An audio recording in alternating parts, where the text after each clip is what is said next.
ഇന്നത്തെ seminar environmental pollution and toxicology പേപ്പറിലെ air pollution control, അതിലെ control of SO2, NOx, CO and CO2. First one is SO2. SO2 എന്ന് പറയുന്നത് ധാരാളം എമൗണ്ടിൽ അറ്റ്മോസ്ഫിയറിൽ പ്രൊഡ്യൂസ് ചെയ്യുന്നത് പവർ പ്ലാന്റ്സ് ആൻഡ് ഇൻഡസ്ട്രീസ് ആണ്. പവർ പ്ലാന്റ്സ് ആൻഡ് ഇൻഡസ്ട്രീസിലെ ഫോസിൽ ഫ്യൂവൽസിൻ്റെ ബേണിങ് വഴിയാണ് SO2 ധാരാളം എമൗണ്ടിൽ അറ്റ്മോസ്ഫിയറിൽ കാണപ്പെടുന്നത്. പിന്നെ ഇത് മാത്രമല്ല, മെറ്റൽസിൻ്റെ എക്സ്ട്രാക്ഷൻ വഴി വെഹിക്കിൾസ് യൂസ് ചെയ്യുമ്പോൾ, പിന്നെ വോൾക്കാനോസൊക്കെ വഴി നമുക്ക് സൾഫർ ഡയോക്സൈഡ് എമിഷൻ നടക്കുന്നുണ്ട്. ഇത് ഹ്യൂമൺസിലാണെങ്കിലും അതർ ലിവിങ് ഓർഗാനിസത്തിലാണെങ്കിലും ധാരാളം ഹെൽത്ത് എഫക്ട്സ് ഉണ്ടാക്കുന്നുണ്ട്. അതായത് ഹ്യൂമൺസിലൊക്കെ ആണെങ്കിൽ ബ്രീത്തിങ് ഡിഫിക്കൽട്ടി, ആസ്മ, അതുപോലെ തന്നെ കുട്ടികളിലാണെങ്കിൽ ഇത് ഭയങ്കര സെൻസിറ്റീവാണ്. പിന്നെ ഈ സൾഫർ ഓക്സൈഡ് എയറിൽ ധാരാളം എമൗണ്ടിൽ കാണപ്പെടുമ്പോൾ അത് സൾഫർ ഓക്സൈഡായിട്ട് മാറാൻ ചാൻസ് ഉണ്ട്. ഈ സൾഫർ ഓക്സൈഡ് എയറിലത്തെ അതർ കമ്പോണൻ്റായിട്ട് പാർട്ടിസിപ്പേറ്റ് ചെയ്തിട്ട് പൊല്യൂഷൻസ് ഉണ്ടാക്കും. ഇതാണ് നമുക്ക് ധാരാളം പ്രോബ്ലംസിനൊക്കെ ലീഡ് ചെയ്യണത്. ഇത് ജസ്റ്റ് ഒരു ഇൻട്രൊഡക്ഷൻ ആണ്. നമുക്ക് മെയിനായിട്ട് പഠിക്കാനുള്ളത് SO2 കൺട്രോൾ.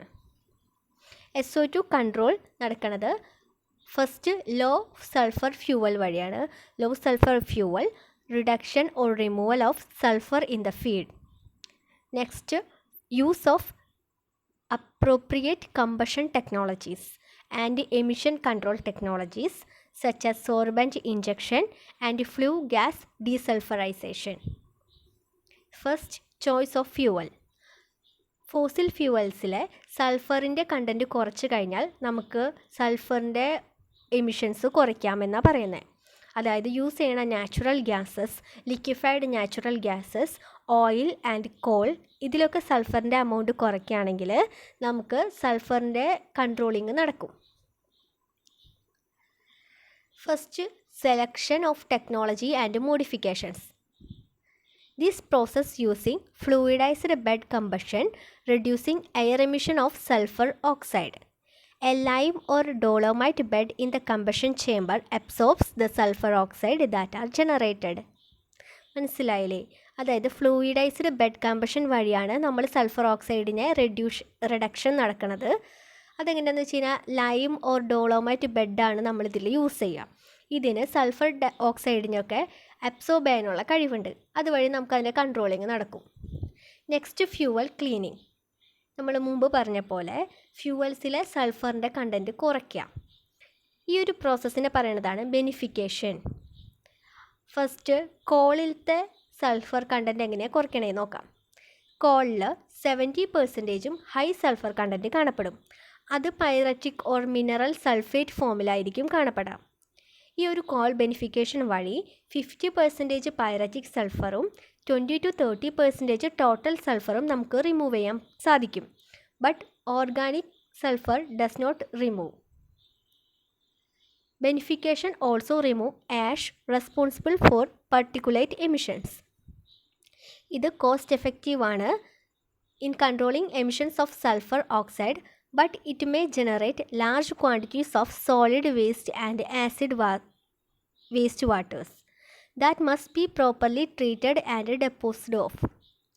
ഇത് ധാരാളം സോളിഡ് വേസ്റ്റും ആസിഡ് വേസ്റ്റ് വാട്ടേഴ്സൊക്കെ ഉണ്ടാവാൻ ചാൻസ് ഉണ്ടാക്കുന്നുണ്ട്. അതുകൊണ്ട് തന്നെ നമ്മളിത് ചെയ്യുന്നതിന് മുന്നേ ഇതിനൊക്കെ ട്രീറ്റ് ചെയ്യാനും ഡിസ്പോസ് ചെയ്യാനുള്ള കാര്യങ്ങളൊക്കെ ശരിയാക്കി വെക്കണം. Next oil.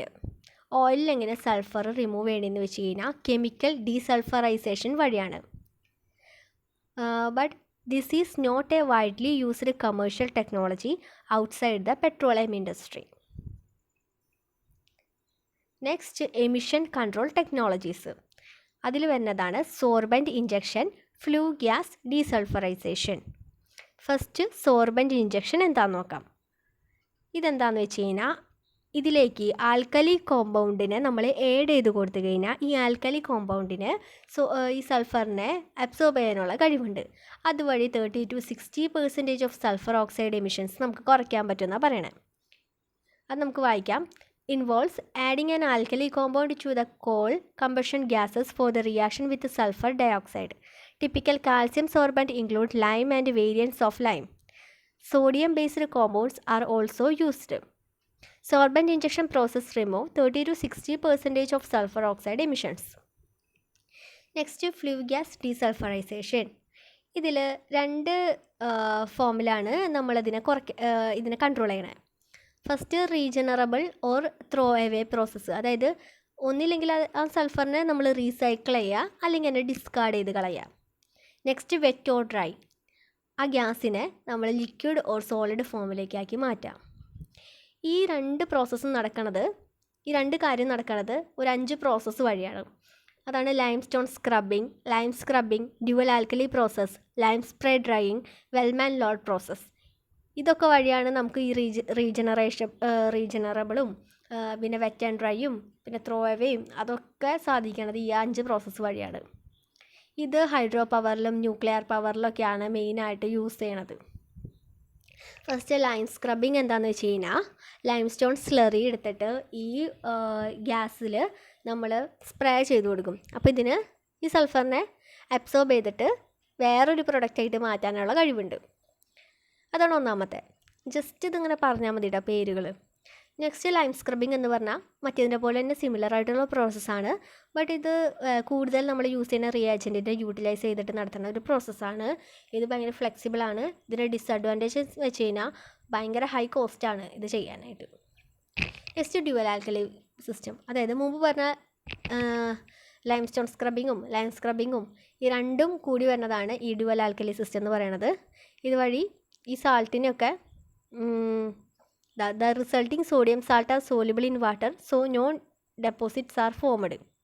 അതൊരു ഇതിൻ്റെ അഡ്വാൻറ്റേജ് ആണ്. പിന്നെ the spray water is treated with lime or limestone along with the makeup sodium hydroxide or sodium carbonate.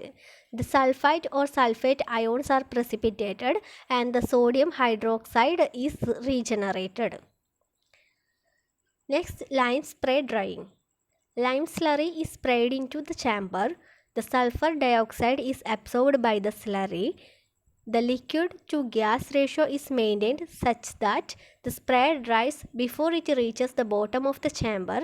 The dry solids are carried out with the gas and are collected in fabric filtration unit. The system needs low maintenance, low capital cost and low energy usage. ഇതിൽ പറയുന്നത് അതിനെ solid or liquid ഫോമിലേക്കായിട്ട് മാറ്റും, എന്നിട്ട് ആക്കി മാറ്റും. ഇതിന് അധികം maintenance ഒന്നും ആവശ്യമില്ല, അധികം കോസ്റ്റ് ആവശ്യമില്ല, ലോ എനർജി യൂസ് ചെയ്ത് നമുക്കിത് ചെയ്യാം. Next Wellman Lord process. അതിൽ കുറേ സബ് പ്രോസസ്സ് വരുന്നുണ്ട്. Flue gas pre treatment, sulphur dioxide absorption by sodium sulphite, purge treatment, sodium sulphite regeneration. The concentrated sulphur dioxide stream is processed to marketable product. ഇതൊക്കെ ഇങ്ങനെ കുറേ sub പ്രോസസ്സുകൾ വരുന്നുണ്ട്. ഇതിലെങ്ങനെയാണെന്ന് വെച്ച് കഴിഞ്ഞാൽ ഇതിനൊക്കെ ബൈസൾഫൈറ്റ് ആയിട്ട് മാറ്റും ഈ സൾഫർ ഓക്സൈഡിനെ. ഇതാണ് ഇതിൽ മെയിനായിട്ട് നടക്കുന്നത്. അതായത് ഇതിനെ റീജനറേഷൻ സംഭവിപ്പിച്ചിട്ട് വേറൊരു ഫോമിലേക്കാക്കി മാറ്റും. Next nitrogen oxide, NOx. Nitrogen oxide എന്ന് പറയുന്നത് ഒരു പോയ്സൺസ് ഫാമിലിയിൽ ഇൻക്ലൂഡ് ചെയ്യുന്നതാണ്. ഹൈലി റിയാക്റ്റീവ് ഗ്യാസാണ്. These gases form when fuel is burned at high temperature. NOx pollution is emitted by automobiles, trucks and various non road vehicles, പിന്നെ power plants, industries, അതൊക്കെയാണ് ധാരാളം എമൗണ്ടിൽ ഇതിനെ പ്രൊഡ്യൂസ് ചെയ്യണത്. NOx often appears as a brownish gas, strong oxidizing agent and play a major role in atmospheric reaction with volatile organic compounds that produce ozone on hot summer days. ബാക്ക്ഗ്രൗണ്ടിൽ nitrogen oxide കാണപ്പെടുന്നത് ഒരു 7 ടൈപ്പിലാണ്. NO, NO2, NO3, N2O, N2O3, N2O4, N2O5. അതിൽ NOയും NO2 ആണ് most common ആയിട്ട് കാണപ്പെടുന്നത്. NOx is control can be achieved by fuel denitrogenation, combustion modification of operating conditions, tail and control equipments. ഇതുവഴിയാണ്. First fuel denitrogenation. One approach of fuel denitrogenation is to remove a large part of nitrogen contained in the fuel. Nitrogen is removed from liquid fuel by mixing the fuel with hydrogen gas, heating the mixture and using catalyst to cause nitrogen in the fuel and gaseous hydrogen to unite. This produce ammonia and cleaner fuel. ഇതിൽ നമ്മൾ hydrogen gas കൊടുത്തിട്ട് ഇതിനെ ഈ മിക്സ്ചറിനെ നന്നായിട്ട് heat ചെയ്യും, അല്ലെങ്കിൽ കാറ്റലിസ്റ്റും add ചെയ്തിട്ടുണ്ടാവും. എന്നിട്ട് ഇതിനെ അമോണിയ ആൻഡ് ക്ലീനർ ഫ്യൂവലാക്കി മാറ്റുന്നതാണ് ഫ്യൂവൽ ഡീനൈട്രജനേഷൻ എന്ന് പറയുന്നത്. ഇത് നമ്മൾ സിന്തറ്റിക് ആയിട്ടുള്ള ഫ്യൂവലിലും നാച്ചുറൽ ഒക്കർ ചെയ്യുന്ന ഫ്യൂവലിലൊക്കെ ഈ ടെക്നോളജി നമുക്ക് യൂസ്ഫുള്ളാണ്. Next, combustion modification. Combustion control uses one of the following strategies. അതായത് നമ്മൾ ഇതിനെ കമ്പഷൻ നടത്തുമ്പോൾ അതിൽ നടത്തേണ്ട മോഡിഫിക്കേഷൻസ്, അതായത് ടെമ്പറേച്ചറിൻ്റെ അളവ് കുറയ്ക്കുക, പിന്നെ reduce the residence time in the flame zone, reduce oxygen concentration in the flame one. ഇതൊക്കെ വഴിയാണ് നമ്മൾ ഇതിൽ നൈട്രജൻ്റെ കണ്ടൻറ്റ്, അതായത് നൈട്രിക് ഓക്സൈഡിൻ്റെ കണ്ടൻറ്റ് നമ്മൾ കുറയ്ക്കണത്. Next, modification of operating conditions. The operating condition can be modified to achieve significant reductions in the rate of thermal nitrogen oxide production. And method എന്ന് പറയുന്നത് low excess firing of stoichiometric combustion, flue gas recirculation, reduced air preheat, reduced firing rates, water injection.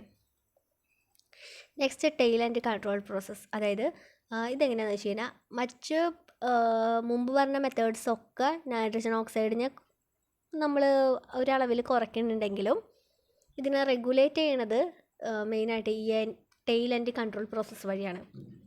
അതിൽ ധാരാളം process included ആണ്. Selective catalytic reduction, selective non catalytic reduction, electron beam radiation, staged combustion.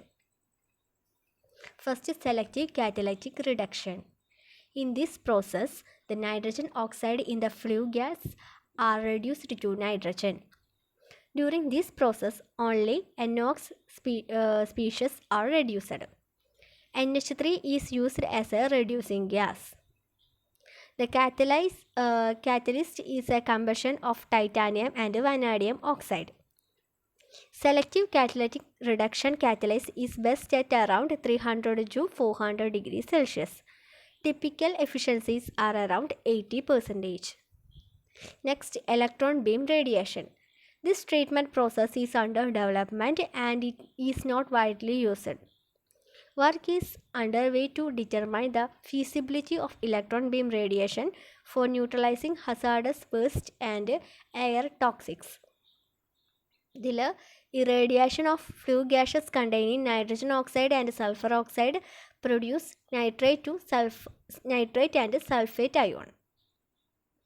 ഇതിലേക്ക് അമോണിയയും, അതായത് ഈ ഒരു ഗ്യാസസിൽ nitrogen ഓക്സൈഡോ sulphur ഓക്സൈഡോ കണ്ടിട്ടുണ്ടെങ്കിൽ അതിന് nitrate or sulphate ions ആക്കി മാറ്റും. അതിലേക്ക് വാട്ടറും അയോണിയും നമ്മൾ ആഡ് ചെയ്തിട്ട് അതിനെ സോളിഡ് ഫോമിലേക്ക് മാറ്റും. ഈ സോളിഡിനൊക്കെ നമ്മൾ ഫെർട്ടിലൈസറായിട്ട് നമ്മൾ യൂസ് ചെയ്യുന്ന പറയണേ. Next, staged combustion principle. Initially less air is supplied to bring about incomplete combustion. Nitrogen is not oxidized. Carbon particle and carbon monoxide are released. In the second stage, more air is supplied to complete the combustion of carbon and carbon monoxide. 30 to 50% reduction in nitrogen oxide emissions are achieved. Next, carbon monoxide. Carbon monoxide നമുക്കറിയാം. Carbon monoxide എങ്ങനെയൊക്കെയാണ് ഇത് പുറന്തള്ളണേന്ന്, അതായത് industries വഴി നമ്മൾ vehicles ധാരാളം use ചെയ്യുമ്പോൾ അങ്ങനെയൊക്കെയുള്ള കാര്യങ്ങളൊക്കെ നമ്മൾ എഴുതി വയ്ക്കുക. പിന്നെ അതൊക്കെ കുറച്ച് കഴിഞ്ഞ് കഴിഞ്ഞാൽ നമുക്ക് ഇതിൻ്റെ കൺട്രോളിങ് സാധ്യമാവുന്നൊക്കെ നമ്മൾ ജസ്റ്റ് ഒരു ഇൻട്രൊഡക്ഷൻ കൊടുക്കാം. പിന്നെ പറയുന്നത് it is due to insufficient oxygen. Factors affecting carbon monoxide formation എന്ന് പറയുന്നത് fuel air ratio, degree of mixing, temperature, ഇതൊക്കെയാണ് കാർബൺ മോണോക്സൈഡിൻ്റെ ഫോർമേഷനെ എഫക്റ്റ് ചെയ്യണത്. നമ്മളെങ്ങനെ കൺട്രോൾ ചെയ്യുന്നത് വെച്ച് കഴിഞ്ഞാൽ ആദ്യം തന്നെ control of carbon monoxide formation അതിനെ കൺട്രോൾ ചെയ്യുക. അതായത് അതിൽ എന്തൊക്കെ വരുന്നുണ്ടെന്നുള്ളത് നമ്മൾ ഗൂഗിളൊക്കെ സെർച്ച് ചെയ്താൽ അറിയാം നമുക്ക് വെഹിക്കിൾസ് നമ്മൾ മുമ്പ് പഠിച്ചിട്ടില്ലേ, അതൊക്കെ എഴുതി വെച്ചിട്ട് അതിൻ്റെയൊക്കെ അളവ് നമ്മൾ കൺട്രോളിങ് നമ്മൾ കുറച്ച് കഴിഞ്ഞ് കഴിഞ്ഞാൽ കാർബൺ മോണോക്സൈഡിൻ്റെ ഫോർമേഷൻ കുറയ്ക്കാൻ പറ്റുമെന്ന് എഴുതി വയ്ക്കുക. പിന്നെ സ്റ്റേഷനറി സോഴ്സസിൽ അതിനെ പ്രോപ്പർ ഡിസൈൻ ചെയ്യുക, ഇൻസ്റ്റാളേഷൻ, ഓപ്പറേഷൻ, മെയിൻ്റനൻസ് ഒക്കെ ചെയ്താൽ നമുക്കിത് കുറയ്ക്കാൻ പറ്റും. പിന്നെ ഇൻഡസ്ട്രീസിലൊക്കെ ആണെങ്കിൽ burn in furnaces or waste heat boilers ഒക്കെ യൂസ് ചെയ്യുകയാണെങ്കിൽ നമുക്കിത് കുറയ്ക്കാൻ പറ്റുമെന്നാണ് പറയണത്. Next carbon dioxide. Carbon dioxide എന്ന് പറയുന്നത് ഇതിൻ്റെ സോഴ്സ് എങ്ങനെയാണെന്ന് വെച്ച് കഴിഞ്ഞാൽ ഹ്യൂമൻ റിലേറ്റഡ് സോഴ്സസും ഉണ്ട്, നാച്ചുറൽ സോഴ്സസും ഉണ്ട്. ഹ്യൂമൻ റിലേറ്റഡ് എന്ന് പറയുന്നത് കോള്, ഓയിൽ, നാച്ചുറൽ ഗ്യാസസ് അതൊക്കെ കമ്പഷൻ നടക്കുമ്പോൾ ധാരാളം എമൗണ്ടിൽ കാർബൺ ഡൈ ഓക്സൈഡ് പുറത്തേക്ക് പോകാം. പിന്നെ ഓട്ടോമൊബൈൽസ്, ഇൻഡസ്ട്രീസ്, പിന്നെ പെട്രോളിയം ബേസ്ഡ് പ്രൊഡക്ട്സ് യൂസ് ചെയ്യുമ്പോൾ, പിന്നെ ഇൻഡസ്ട്രീസിലൊക്കെ ആണെങ്കിൽ iron and steel production, cement, lime, aluminium manufacturers, ഇതൊക്കെ വഴി കാർബൺ ഡൈ ഓക്സൈഡ് ധാരാളം എമൗണ്ടിൽ പ്രൊഡക്ഷൻ നടക്കാം. പിന്നെ നാച്ചുറൽ സോഴ്സസ് ആയിട്ട് volcanic eruptions, ocean atmospheric exchanges, plant photosynthesis ഒക്കെ വഴി കാർബൺ മോണോക്സൈഡ് ഉണ്ടാവുന്നുണ്ട്. General method for control of carbon dioxide emissions: reducing energy consumption, increasing the efficiency of energy conversion, switch to less carbon intensive fuel, increase the use of renewable resources, sequestering carbon dioxide through biological, chemical or physical process. Next, hydrocarbons. Hydrocarbon is an organic chemical compound composed exclusively of hydrogen carbon atoms. Hydrocarbons are naturally occurring compound and form the basis of crude oil, natural gas, coal and other important energy sources. Controlled by 3 methods: phytoremediation, bioremediation and chemical remediation. ഇതൊക്കെ നമ്മൾ ഇത് വെച്ച് കഴിഞ്ഞാൽ ഇതിൻ്റെ കൺട്രോളിങ്ങിനെ കുറിച്ചൊരു ചെറിയ നോട്ടായിരിക്കും. പിന്നെ അത് മാത്രമല്ല ഇതിൽ വരുന്നത് ഒരു ഇൻസിനറേഷൻ പ്രോസസ്സ് നടക്കുന്നുണ്ട്, ഓർ ആഫ്റ്റർ ബേണിങ്.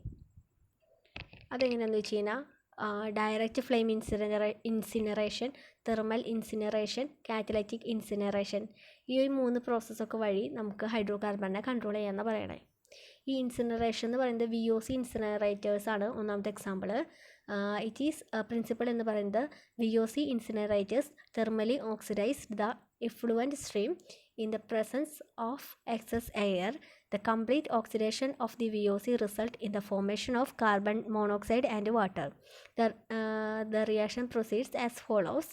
അതായത് ഇതിൻ്റെ ഓപ്പറേഷൻ എങ്ങനെയാണെന്ന് വെച്ച് കഴിഞ്ഞാൽ the most important parameters in design and operation of an incineration system are what are called the 3 T's: temperature, turbulence and residence time. Temperature എന്ന് പറയുന്നത് the reaction kinetics are very sensitive to temperature. The higher the temperature, the faster the reaction. Timing: a certain time has to be provided for the reaction to proceed. Turbulence promote mixing between the VOC and oxygen. The proper mixing helps the reaction to proceed to completion in the given time. അപ്പോൾ നമ്മൾ incineration വഴി നമുക്ക് കാർബൺസിൻ്റെ ഒക്കെ emissions ധാരാളം കുറയ്ക്കാമെന്ന് പറയണേ. പിന്നെ various method for incineration എന്ന് പറയുന്നത് elevated fires or concentrated streams, directed thermal oxidation for dilution streams, catalytic oxidation for dilute streams. Thank you.